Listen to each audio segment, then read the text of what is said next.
Hi, folks. We're with Tacitus today, your pushback channel, and thank you for joining this radio live stream.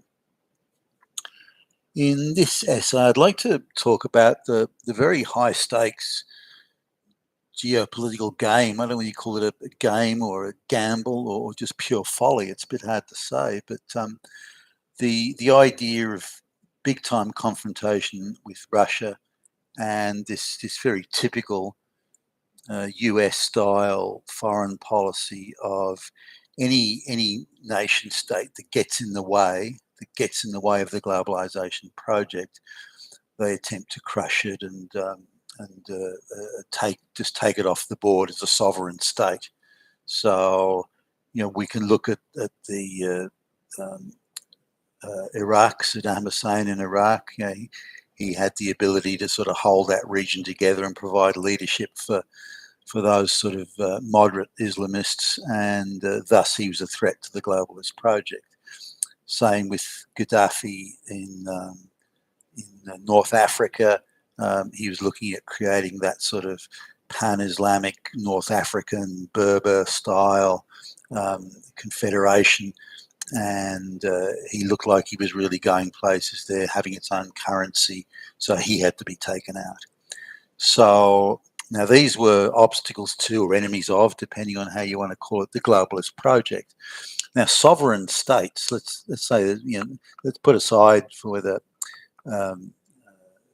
Gaddafi or Saddam Hussein was against or for globalization or anything like that, but they were a sovereign state, not controlled by the globalists, with the globalists being unable to control them, to penetrate them and take control. So for that reason, they had to go.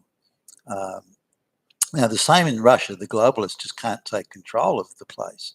All the systems and mechanisms they use for taking control of a hitherto or once sovereign state, the gay lesbian issues, trans issues, climate change, gender, race, all this sort of stuff. The Russians won't have any of that, or the Russian government won't have any of it. And so, penetrating the media, buying off politicians, all that sort of thing, it's just not working there. So the only thing they can do is if they want to make sure Russia is no longer a sovereign state, which, make no mistake, that's what the globalists are trying to do. But we don't want Russia to be a sovereign state. As long as it's a sovereign state, it's an obstacle, if not a threat, to the globalization project. Now, they've got an idea, if they get rid of Putin, they can take control of the place. I'd say that's a gamble in itself. But anyway, that's the attitude they're taking, which is a very American foreign policy sort of way of looking at things and way of doing things. And it's a way of, their way of separating the people from the leadership, on the assumption that the people will turn against the leader, and then the people will have some sort of bullshit government that the globalists can control. So that's where they're going with this. Now, Russia is sort of doubly dangerous, if you like, to the globalist project, because they've got vast natural resources, gas, oil, various minerals, gold. I mean, they've got all sorts of stuff there. So they've got a lot of raw materials and energy, of course, being primary among them, and this gives them a disproportionate amount of leverage on the world stage. So, and they've wanted to get rid of, or if they've wanted the globalists have wanted to get rid of any obstacle to globalization. Doesn't matter whether it's a news announcer or any local or domestic person in the West. You try talking, have the police knocking on your door threatening you. You won't have a platform on social media. And they'll come after you and do everything they can to crush you. So any obstacle to globalization is being treated with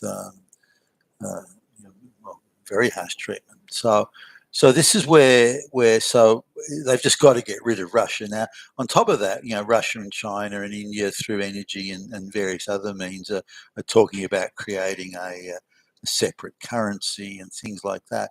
Now, Russian energy is absolutely key to underwriting that that possibility of a separate currency and a separate currency bloc. Without Russian energy, it's going to be quite hard to put that together. Not impossible, but quite hard. Also, the West has very minimal leverage over Russia, where they've got more leverage over India and China, but not so. So Russia's the one they have to take out. Now, this idea that once Putin's gone, everything will just fall into their lap, I don't agree with that. I think that's a pipe dream.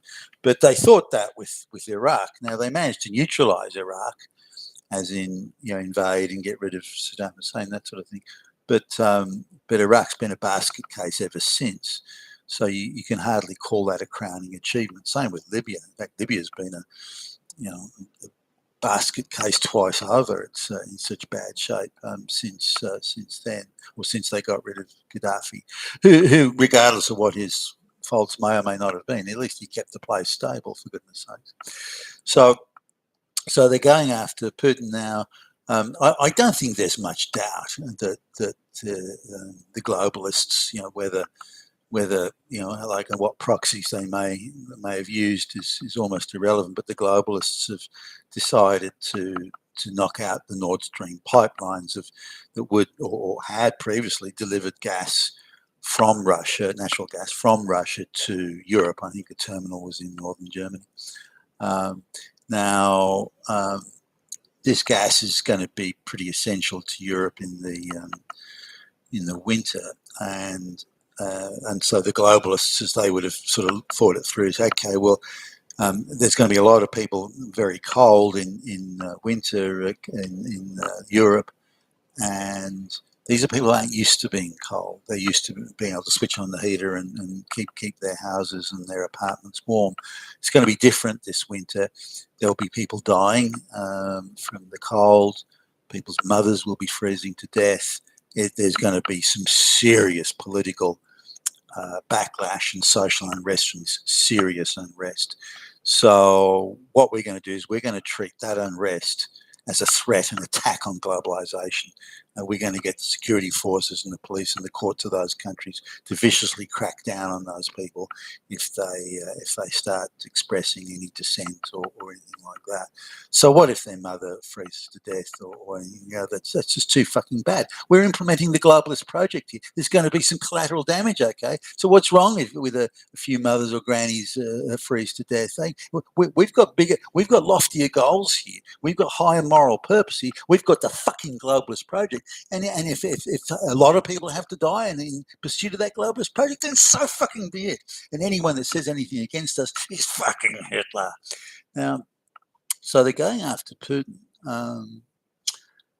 They knocked out the Nord Stream pipeline because they figured that the European governments would cave to the social unrest and the pressure from their populace. That's probably a reasonable bet.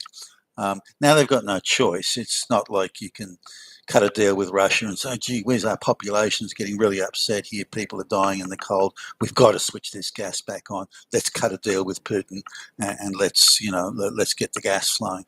Now the globalists looked ahead and they thought that, and they thought, we can't take the risk that these European governments won't fold to popular demand for energy, and that'll let Putin off the hook.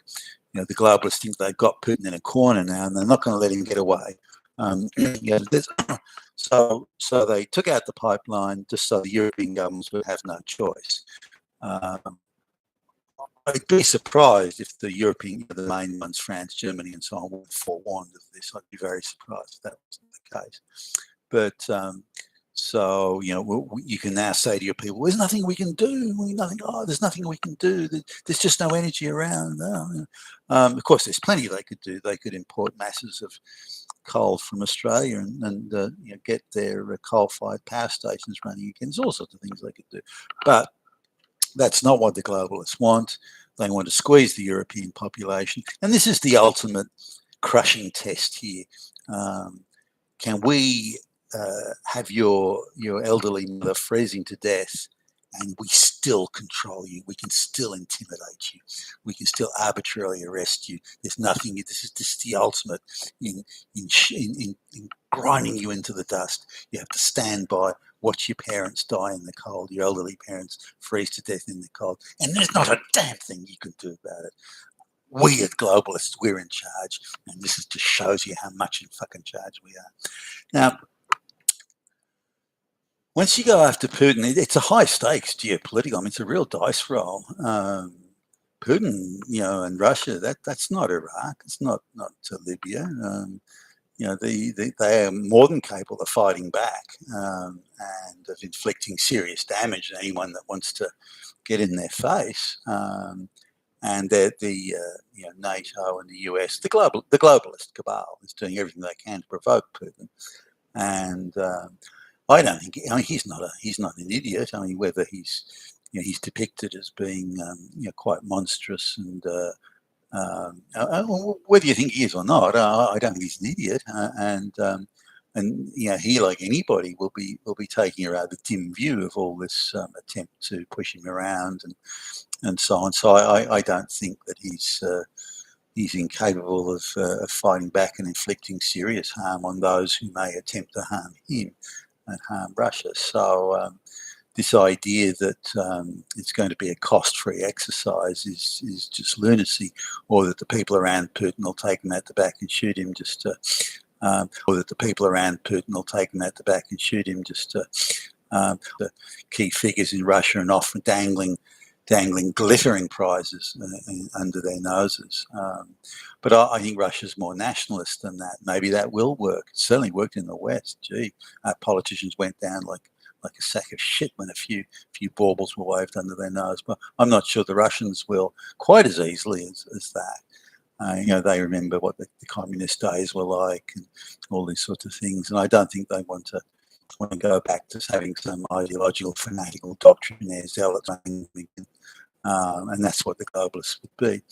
But looking at history, there's the sort of gamble the globalists are running now is that they're somehow going to get away with it. They're going to get what they want for a cost that they're prepared to meet and pay. Now that's if you look at the people around, certainly the people that I meet and pay. Now that's if you look at the people around, certainly the people that I see getting interviewed and talking, they all sound so fucking stupid. It's hard to believe the people that stupid are doing anything other than pushing a broom. But there they are at the apex of the American political system. It seems inconceivable, but there you go. Now, let's have a look at history and see some examples. I mean, there are quite a few, but I'll use just some examples of situations where it was presumed that a quick and swift action could bring about the results at low cost and at manageable risk. So let's look at the Japanese in the lead up to World War II. Now, the Japanese were being sort of fairly aggressive around Asia. They were running Taiwan. They had most of Korea, China. They had quite a decent slice of Eastern China, and were clearly looking at spreading out further across Southeast Asia. Now, in response, the American government and the British government, and Dutch, and so on, started restricting supplies of raw materials to Japan as sanctions against Japan being so militant in the region. Now, that had the opposite effect of whatever might have been intended. That had the opposite effect, and it just brought the more militant politicians to the apex in Japan, and they effectively crafted a plan that was as follows: it's okay, America's in depression, Europe's consumed with the war with Germany, so France and Britain are sort of knocked out as serious players in the area as the Dutch are. So really, all we got to worry about is the Americans. They're in a state of depression. Their economy's not doing so good. they're showing all, there's a lot of social dislocation there. The chances are, if we knock out the American fleet, which is their only sort of immediate response they have to oppose us or interdict anything we're doing, if we can knock that fleet out, or most of it, then the Americans either have to go to a very substantial effort to stop us, or they've got to cut a deal with us, one of the two. And if we sort of take over most of Southeast Asia, then the Americans are going to accept that as a fait accompli. They're just not going to want to go to the time and the expense and the aggravation of fighting us. Sure, we'll have to give up a lot of the areas we've conquered, but we'll be able to have favourable trade deals. The Americans will agree to it, and then we'll have the raw materials we need, and everything will be fine. Now, that was a calculated gamble, a pretty decent one, really. On the balance of probability, if I was sitting in their shoes at the time, I would have figured that was a decent enough gamble. Not a guarantee. It was still a high-risk game, but they were looking, well, it's going to be really hard work for the Americans to stop us now and to defeat us. They won't want to go to that sort of trouble. Why would they? Let's go ahead with this plan. But it was high risk. The American industrial base was I think 10 to 11 times the industrial base of Japan. So the Americans could put ships on the water and patrol boats in the water and soldiers on the ground. They could do all these sorts of things that the Japanese couldn't do. The other thing is the bulk of the Japanese army was tied down in China in sort of pretty static warfare, really. They could only spare a certain amount of troops outside of that theatre of war, and so they were more susceptible to, if they had to defeat, it was harder for them to replace troops than it would be, certainly in initial stages, at least for the Americans to put troops on the ground, and America also having a larger population. So anyway, it's a calculated gamble, as we all know. It didn't pay off, nor did it really come that close. The Japanese were incredibly successful. In fact, it's hard to believe they were that successful. British soldiers went down. The British soldiers barely put up an effort. It was one of the most shameful episodes in British military history, watching the way they went down like a sack of shit to the Japanese. In Malaysia and Singapore, the British outnumbered. Not with first-rate troops, by the way, but nonetheless, they outnumbered the Japanese 2 to 1. They had more equipment, more resources, yet they still got fucking done like a dinner. I mean, it's insane. But nonetheless, that was the Japanese were hugely successful there. But they were exposed. If the Americans decided to make a fight of it, then the Japanese were not in a good position. They had to count on having one victory after another, just endless string of victories. And if they didn't have that, they were horribly exposed. And they ended up, of course, having to send their representatives onto the deck of the USS Missouri and sign the surrender documents. So looking at sort of other examples, the First World War, the assassination of the heir to the Austro-Hungarian throne in modern-day Serbia, in a place called Sarajevo.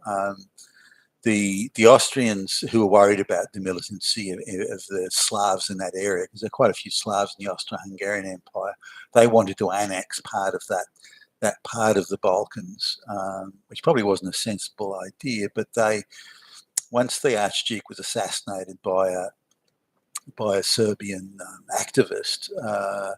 And what a close-run thing that was. I think I've mentioned in a previous video, the prince's, the Archduke's advisors wanted him to wear a bulletproof vest, which was then made of multiple layers of silk and other materials that would have stopped anything other than a very high-powered gun.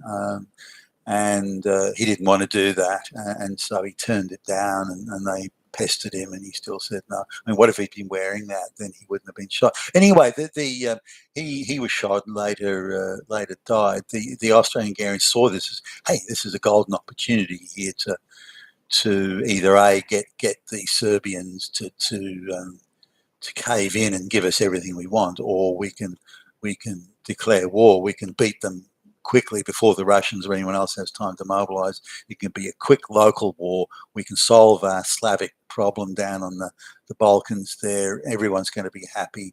It's a calculated gamble, but they figured they could get what they wanted at a low cost. The risks were low, and all the dust would have settled by the time any other player decided to get into the game. Now, this was a gamble, but again, if you're sitting in their position, it was a calculated gamble. The Serbians, not really wanting the aggravation of it all, gave quite a conciliatory reply. Really, they conceded quite a few things to the Austro-Hungarians and the Austro-Hungarians misread that as thinking the Serbians might be weak in their response to any military aggression. So next thing you know, the Austrians are mobilizing to attack. Now the Russians, warned, well, don't do this. The Austrians said, no, we can get away with this. We can do it. We'll be quick. And it turns out it wasn't quick. The Russians did mobilize. Germany mobilized against Russia, then France against Germany. Germany attacked France. Britain then joined in against Germany, and before you knew it, you had a world war on your hands, or a very major war, and then America entering the war, making it a world war. But this was, again, a calculated gamble. We can get what we want. We can do it quickly at minimum cost. It's worth the risk. Let's do it. And usually it's the hotheads that are pushing, the higher risk strategies. And, the cooler heads are usually pushed out of the room. And there, let's look at Napoleon's, and I'll use Russia here. I'm not drawing a parallel today on this, incidentally, but looking at Napoleon's invasion of Russia. Now, at the time, Napoleon was absolutely supreme in Europe. There was, he was just beating the shit out of anyone that tried to oppose him. I mean, he was a general of the highest caliber, and you'd have to have massive stones to want to enter the battlefield against Napoleon. But he developed what he called the continental system, which effectively meant that all of Europe could not buy British goods or sell, do no trade at all, no commerce with Britain. And Napoleon figured, with some degree of accuracy, he figured that if he could implement that fully, then he would starve the British of funds to prosecute the war. Because one thing the British were good at was finding the money to keep on fighting, and this was something that irked Napoleon, and because France was not so lucky in that sense. They finding the financial resources to keep on fighting all the time was a continual struggle. Not just simply finding the money, but feeding everybody and that sort of stuff. So Napoleon wanted this continental system and got the Russians, Tsar Alexander, to agree to it, but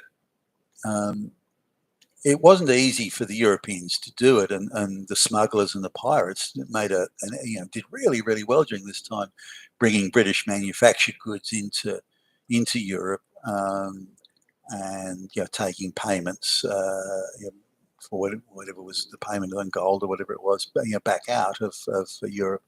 So the French Navy just wasn't in a position to stop the pirates and the smugglers. They just did too much coastline to monitor, and the local authorities in the other countries, they weren't really that motivated to help the French do this. So it was a very porous sort of European coastline, and British goods were still sold widely throughout Europe, and mainly because they were better products at a better price. So, and as the economy of Europe struggled, then people had less money, and so they wanted to buy the cheaper, better made goods, which in turn helped the British there. Now, Russia as a state decided that they would go along with Napoleon for the time being, but then Tsar Alexander, who found that his own, the plight of his people and his exchequer was under threat by not being able to do business with the British. So he said, no, I'm not going on with along with the continental system, Napoleon's sort of trade embargo against Britain, if you like, and we're going to do business with the British again. Now Napoleon was incensed with this and decided that if he can go in and he'd teach the Russians a lesson, and they would then come back to table and he would impose harsh terms on them, and they would do what the fuck they were told. So now Napoleon quite reasonably believed that he could bring the Russians to a series of set piece battles, maybe 3 or 4 or 5 battles tops, defeat them decisively, which on balance he would have. I mean, he was a great general. And then the Russians would sue for peace. Napoleon would then impose terms upon them which would be brutal and punitive, and make sure they didn't trade with the British. Now, Napoleon took a gamble on this, that he could, the Russians would fight him on the frontier, the Russian frontier, and that he could have all these decisive battles within a couple of 100 miles of really, say, Warsaw, the Polish capital. So he didn't think he'd have to go that far into Russia. He'd have a number of battles around near the frontier of Russia. He'd win those. End of story. He'd go back to Paris again, hailed as a great hero and generalissimo and so on. But really, it was a gamble. Why would the Russians fight at the frontier? Maybe they wouldn't. What if they didn't? Could he prosecute the war successfully if he had to go deeper into the interior of Russia to try and bring them to decisive battle? What if they wouldn't engage in confrontations for a decisive battle? What if they used their Cossack cavalry to elude a decisive battle, but where they could still harass the French forces that were strung out across there's nearly 500,000 men plus baggage trains and oxen herds and the whole thing. I mean, this was a huge undertaking, and it spread over many miles, and thus hugely susceptible to cavalry harassment and so on. So Napoleon figured, though, they'll fight me on the frontier. I'll beat them decisively, and job done. Of course, it didn't unfold that way.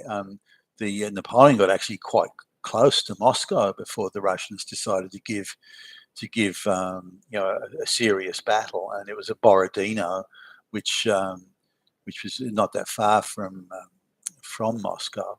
And really, you say Napoleon won it, but it was a very close run thing. The fact the Russians vacated the field, it gives a victory to Napoleon, but the losses were on both sides were very substantial and very similar in number. So it was hardly a crushing, not the very decisive victory that Napoleon was hoping for, or that he was often winning in Europe, by the way. So here was a case where the gamble didn't pay off. In fact, it was disastrous. Napoleon's army was, something like 90% of it was either deserted or died or perished from malnutrition, disease, and all sorts of things. So it was a disaster of the first order for Napoleon. And then the Russians, continued to do business with the British, and other, the smugglers and the other countries became even more bold in defying the continental system. So the continental system that Napoleon had worked so hard and put so much effort into putting together really unfolded, unraveled within months completely unraveled within months of that disaster in Russia. So there's parallels in the sense that not the continental system. What we're looking at today is the globalist system, and sovereign nations for the globalist system are simply not allowed. You can be a little nation and then it's irrelevant, but sovereign nations are not allowed. And that's all that this is about. It's not about Putin or Russia. That's bullshit. It's about crushing a sovereign nation, and Russia just happens to be, as the globalists see it, in the way of their plans and objectives. You've been with Tacitus today, your Pushback channel. Thank you for listening.